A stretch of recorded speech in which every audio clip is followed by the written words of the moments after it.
गीता में आप सभी का स्वागत है। सबसे पहले हनुमान जी की वंदना। आज 37वां अष्टादश अध्याय का हम लोग करेंगे व्याख्या। तो सबसे पहले श्री हनुमान जी की वंदना।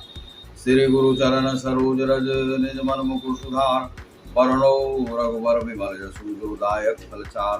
बुद्धिहीन तनु जानके सुमिरो पवन कुमार, बल बुद्धि विद्या देहु मोहि हरहु कलेश विकार।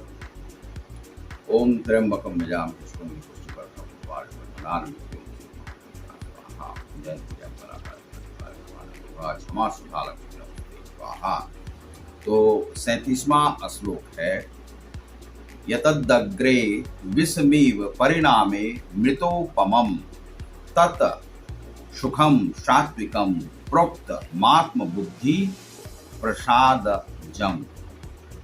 यत जो तत् वह अग्रे आरंभ में सात्विकम सतोगुणी प्रोक्तम कहलाता है। आत्म बुद्धि की प्रसादजम तुष्टि से उत्पन्न, जो प्रारंभ में विष जैसा लगता है लेकिन अंत में अमृत के समान है, और जो मनुष्य में आत्म साक्षात्कार जगाता है वह सात्विक सुख कहलाता है। अर्थात यहाँ पर कहा गया है, यह मोटिवेशनल स्पीच भी है श्री कृष्ण का, जो मोटिवेट करते हैं सभी को। कहा गया है कि जो जीवन में जो अच्छाई है, अच्छाई का पथ यदि आप पकड़ते हैं तो कठिनाइयाँ ही कठिनाइयाँ होती हैं। ये बहुत सारे लोग कहते हैं, मोटिवेशनल जितने भी गुरु हैं उन्होंने कहा है कि यदि आप अच्छे पथ पर जाना चाहते हैं तो वहाँ पर कठिनाई बहुत आती है। पग पग पर आपको जो है उन ऑब्स्टेकल का सामना आपको करना पड़ेगा, और अंत में उसमें जो विष होता है वह छट जाता है और अमृत ही अमृत आपको प्राप्त होता है। तो जो कठिनाई भरा लगे, जिसमें प्रारंभ में लगे कि इसमें विष ही विष है, अमृत नहीं है, लेकिन जब आप उस कार्य को करते जाएंगे और जब आपको अमृत प्राप्त होगा तो आप समझेंगे कि यह कार्य उत्तम था। तो ऐसे कार्य को करना चाहिए, उससे भागना नहीं चाहिए।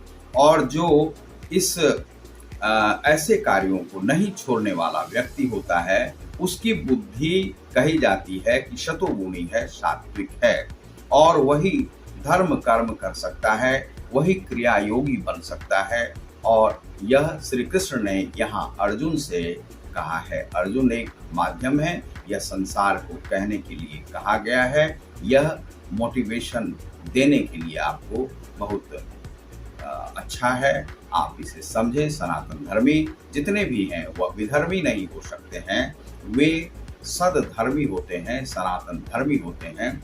विश्व में सनातन धर्म का प्रचार प्रसार बहुत ही न्यूनतम हुआ है। हम उस प्रकार से प्रचार नहीं करते हैं और ना ही हमारे पास उतनी क्षमता थी, लेकिन हम अपना जो धर्म है, धार्मिक कर्म करते हुए, चाहे अमेरिका में विवेकानंद गए तो धार्मिक कर्म करते रहे, चाहे प्रभुपाद महाशय गए, उन्होंने अपना धार्मिक कर्म किया।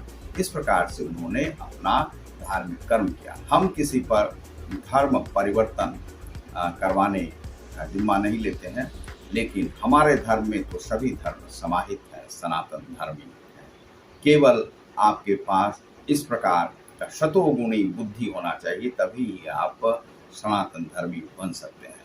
आप आतताई हैं तो कभी भी नहीं बन सकते। बहुत बहुत धन्यवाद। नमस्कार। ग्लोबल योग गीता में पुनर्पुनः आपको स्वागत है आपका।